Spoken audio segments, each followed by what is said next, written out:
Hi, and thanks for logging on to the Daily DVAR HALACHA. And here's a brand new halacha for you, and it's for Monday, the 17th day of June, the 14th day of Sivan. Here we go. And we're going to continue now with laws, things about food that you're allowed to do and not allowed to do, because in general, you're not supposed to disrespect food. But what about these uses? Here goes. If you have dry or irritated skin, and you wanted to apply some avocado onto your skin or cucumber in order to relieve your skin, you're allowed to do that. Remember, you're allowed to eat cucumbers or avocado to sustain your body.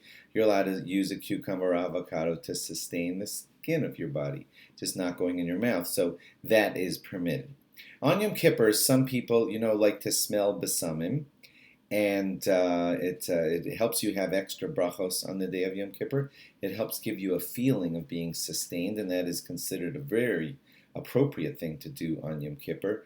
But if you want to use an estrog as the holder of the besamim, by stabbing a bunch of besamim into an estrog, that could make the estrog unusable, and you're not allowed to do that unless you intend to be sniffing the estrog and the besamim together, and you're using them as again, to sustain the human body and do good things for the human on Yom Kippur, then you're allowed to do that.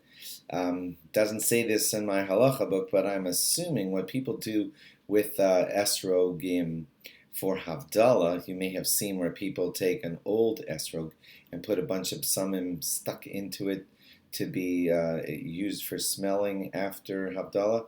On Havdalah, I think that too would be permissible in the same exact regard, because the estrog has by then become inedible.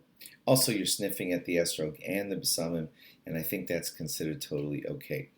Next one, arts and crafts. If your children are using beans and sticking them onto a paper as part of an arts and crafts project, it's going to surprise you, but that's allowed. The reason it's allowed is because it's considered derech ha'olam. It's a way, it's a thing that people do, and also it's considered a use for a human, a proper use for a human, and therefore it is permissible. If you want to stick sticks into a fruit in order to make it like a fruit structure, so people do that sometimes on Tu B'Shvat or things of this sort, or fancy kiddushes, you are allowed to do that on the condition that it's not ruining the fruit from being eaten. If it's ruining the fruit from being eaten, then yep, it's a problem. So watch out for that one. Thanks for logging on. Log on again tomorrow for more. Bye-bye.